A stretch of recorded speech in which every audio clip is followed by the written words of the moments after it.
اور جناب قانونی لحاظ سے وہ انڈر ہیں، لیکن وہ وزیر اعظم سے بھی پاورفل ہیں۔ اس کے بعد ناظرین کرام جاسوس محسن اختر کیانی نے کہا کہ بندہ برآمد کر لینا حل نہیں ہے، بلکہ قانونی طریقہ کار بنانا ہے کہ آئندہ پولیس خفیہ ایجنسیوں والوں کو بلا کر پوچھ سکے، ایجنسیوں کے رول آف بزنس بتانا ہوں گے۔ یعنی کہ آپ دیکھیں پوری ایک ڈائریکشن میں چل رہے ہیں جاسوس محسن اختر کیانی، جو کہ ایک بہت زبردست ڈیولپمنٹ ہے۔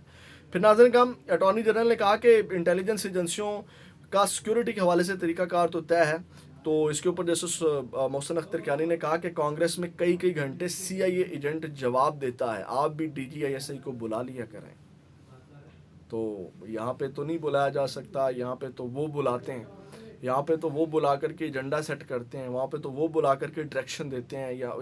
یہاں پر تو وہ بلا کر کے کہتے ہیں کہ اس طرح نہیں اس طرح ہونا چاہیے، یہاں پر تو وہ بلا کر کے کہتے ہیں کہ جناب اتنی دیر گورنمنٹ بنے گی اور اتنی دیر نہیں بنے گی، جیسے کہ ابھی بھی آگے چل کر کے اس کے اوپر بات کرتے ہیں۔ پھر ناظرین کرام جاسوس محسن اختر کیانی نے کہا کہ 10 دن ہو گئے ہیں، پتہ نہیں اس بیچارے کا کیا حال ہوگا۔ اس کیس میں صحافیوں، انسانی حقوق کے نمائندوں اور سابق IGs کو معاون مقرر کروں گا، دیکھیں ایجنسیوں پر الزام لگا ہے۔ تو اس کے بعد پھر جاسوس محسن اختر کیانی نے کہا کہ موجودہ کیس میں واضح الزام ISI پر ہے، جن کا بندہ مرا ہو یا غائب ہوا ہو انہیں پتہ ہوتا ہے کہ براہ راست کون ملوث ہے۔ تو اٹارنی جنرل نے کہا کہ میں اس الزام کی واضح نفی کر چکا ہوں، احمد فرحاد ISI کے پاس نہیں ہے، ابھی احمد فرحاد کی بازیابی کی امید ختم نہیں ہوئی، ہوگی تو عدالت کو خود بتا دوں گا۔ ناظرین کرام اس کے بعد ایمان مزاری صاحبہ نے جو بات کی، اور کیونکہ یہ وکیل ہے ایمان مزاری صاحبہ احمد فرحاد کی، انہوں نے کہا کہ احمد فرحاد سے ویڈیو بیان لینا چاہ رہے ہیں کہ وہ باہر آ کر ویسے نہیں بولے گا جیسے بولتا ہے، مشروط رہائی کا کہا جا رہا ہے، احمد فرحاد کی جان کو خطرہ لاحق ہے۔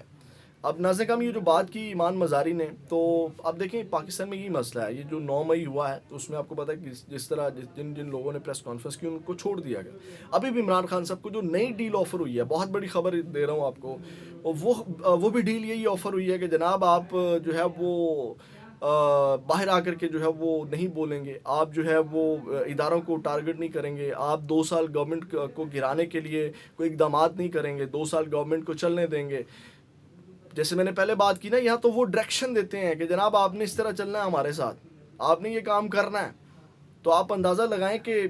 یہاں پہ بھی یعنی کہ انہوں نے کہا کہ اس سے ویڈیو بیان لیا جا رہا ہے کہ آپ آ کر کے باہر اس طرح نہیں بولیں گے۔ جیسے اگر اینکر عمران ریاض کی بھی بات کریں تو اینکر عمران ریاض بھی جب باہر آیا تو آپ کو یاد ہوگا کہ وہ آپ فوج کو ٹارگٹ نہیں کرتا، اسٹیبلشمنٹ کو اور اداروں کے اوپر بات نہیں کرتا، صرف گورنمنٹ کے اوپر بات کرتا ہے، گورنمنٹ کو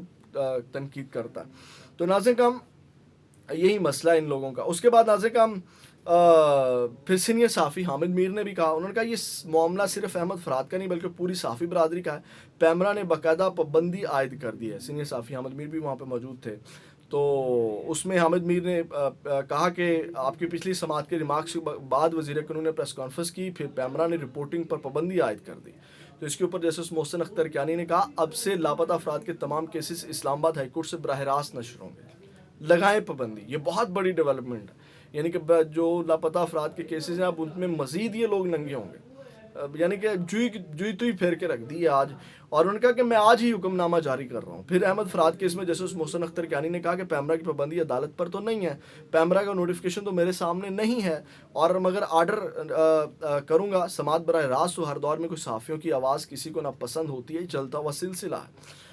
پھر ناظرین کرام جاسوس محسن اختر کیانی نے کہا کہ یعنی کہ جو وزیر قانون کی بات کی حامد میر صاحب نے کہ انہوں نے پریس کانفرنس کی، تو انہوں نے کہا وزیر قانون نے جو بھی پریس کانفرنس کی وہ تو ان کی اپنی ڈیوٹی کر رہے تھے، یاد رکھیں کہ یہ صرف وقت کی بات ہے، کل آپ کو دوسری جانب کھڑا ہوں گے، یعنی کہ انہوں نے کہا کہ وقت کی بات ہے، آج یہ ادھر کھڑے ہیں تو کل دوسری جانب کھڑے ہوں گے۔ جیسے آپ پاکستان تحریک انصاف کی مثال لے لیں، پہلے وہ یہ تمام کام کر رہے تھے، ظلم و ستم ڈھا رہے تھے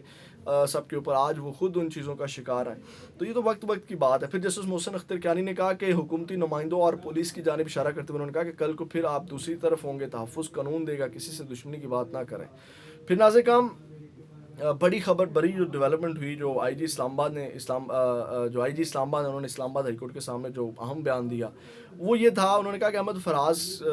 اس وقت ان کی جو CDR ہے اس کی لوکیشن آ رہی ہے، وہاں ہماری ٹیم موجود ہے، وہ مال میں جبا کے ایریا کے ان کی موبائل کی جو ہے وہ لوکیشن آ رہی ہے، اب یہ پھر بذات خود بڑا سوالیہ نشان ہے کہ جیو فینسنگ والوں کو تو یہ اٹھا لیتے ہیں جھٹ سے، لیکن جو ڈائریکٹلی لوکیشن آ رہی ہے اور وہ ان کو وہ ٹریس نہیں کر پا رہے، صرف یہ بتا رہے ہیں کہ ہماری وہاں پہ ٹیم موجود ہے۔ پھر ناظرین کرام آگے جسٹس محسن اختر کیانی نے کہا کہ لوگ پولیس کو جانتے ہیں، ایجنسیوں کو نہیں، یا تو ایجنسیوں کے بھی تھانے بنا دیں تاکہ لوگ سیدھا انہی کے پاس جائیں، یا قانون بنا دیں کہ ایجنسیاں 90 یا 100 دن کسی کو تحویل میں رکھیں گی۔ یعنی کہ انہوں نے کہا کہ کوئی قانون ہونا چاہیے نا، لوگوں کو پتہ ہونا چاہیے ہمارا بندہ ان کے پاس اس جگہ کے اوپر موجود ہے، اور لوگوں کو پتہ ہی نہیں، ایک پینک کریٹ ہو جاتا ہے، پریشانی کا عالم بن جاتا ہے۔ پھر ناظرین کرام انہوں نے کہا کہ لاپتہ افراد کے معاملے پر آئی جی اسلام آباد علی ناصر رضوی نے اپنا طریقہ کار وہاں پہ بتایا، تو جسٹس محسن اختر کیانی نے کہا مجھے ایسی کوئی مثال دیں کہ پولیس انٹیلیجنس آفیسر کو مس کنڈکٹ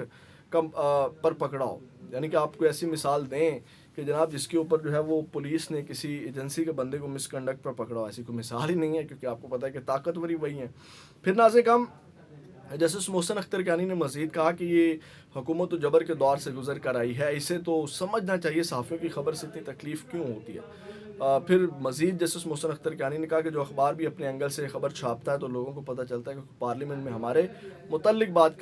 کرے گا، کوئی فرق نہیں پڑتا، آپ سے براہ راست دکھائیں گے تاکہ سب خود ہی فیصلہ کر لیں۔ یعنی کہ انہوں نے کہا کہ جناب خود فیصلہ کریں گے، اب ہم چیزیں براہ راست دکھائیں گے، آپ کو پتہ ہے کہ جس طرح قاضی فائد عیسیٰ صاحب کے تمام کیسز میں لوگوں کو پتہ چل گیا، تو اب یہ بڑے اچھا انیشیٹو ہے، یہ تمام چیزیں دکھانی چاہیے۔ اب ناظرین کرام اینڈ پہ کیا ہوا، جو انہوں نے اوقات والی بات کی وہ یہ تھی کہ ایک تو انہوں نے ناظرین کرام سیکٹر کمانڈر جو آئی ایس آئی ان کو زیادتی حیثیت میں طلب کر لیا ہے جناب کٹہرے میں، اور اس کے بعد جو سیکٹری دفاع ہیں ان کو بھی طلب کر لیا ہے، وہ بھی آ کر کے جواب دیں، اور انہوں نے جناب اس حوالے سے 29 مئی کو ان کو طلب کر لیا ہے، اور اس کے بعد انہوں نے کہا کہ ذاتی حیثیت میں پیش ہو کر کے طلب دیں، آئیں جی کٹہرے میں کھڑا کر لیا انہوں نے اسلام آباد والوں کو۔ اس کے بعد ناظرین کرام جسٹس محسن اختر کیانی نے کہا کہ سیکٹر کمانڈر کی حیثیت ایک ایس ایچ او کے برابر ہے، ایک ایس ایچ او سے اوپر نہیں ہے، اور یعنی کہ برابر ہے، اور وہ ایک کھرا انسان ہے، پہلے بیان دیں پھر پیش ہوں۔ ناظرین کرام یہ بڑی ڈیولپمنٹس ہوئی، اور یہ جو اہم ڈیولپمنٹس ہے اس سے لگتا ہے کہ وہ جو نامعلوم افراد جو ہیں وہ اغوا کر لیتے ہیں، اٹھا لیتے ہیں، اس سے ایک ڈائریکشن اور ایک سمت میں چیزیں جو ہیں وہ جائیں گی اور طے ہو جائے گا، وہ جو جناب لاپتہ کر کے اور پھر ان کے گھر والوں کو پتہ نہیں ہوتا، ایک پریشانی والی جو ایک چیز کریٹ ہو جاتی ہے۔ تو یہ ایک اہم سماعت کے حوال تھا جو میں نے آپ کے سامنے رکھا۔ پھر 29 مئی والے دن جو بھی حوال ہوگا وہ بھی آپ کے سامنے رکھیں گے، لیکن چینل کے ساتھ جڑ جائیے، چینل کو سبسکرائب کر لیں، بیل کے آئیکن کو پریس کر لیں تاکہ ہر ویڈیو کو نوٹیفیکیشن بھی آپ کو مل سکے، اور ویڈیو کو لائک ضرور کیجیے گا، آپ کے لائکس اور کمنٹس اس ناچیز کی بہت بڑی مدد ہیں، کیونکہ جتنا زیادہ ویڈیو کو لائک کریں گے، کمنٹس کریں گے، اتنا ہی زیادہ اس ویڈیو کو دیکھا جائے گا۔ اپنا بہت زیادہ خیال رکھیے گا۔ پاکستان زندہ باد۔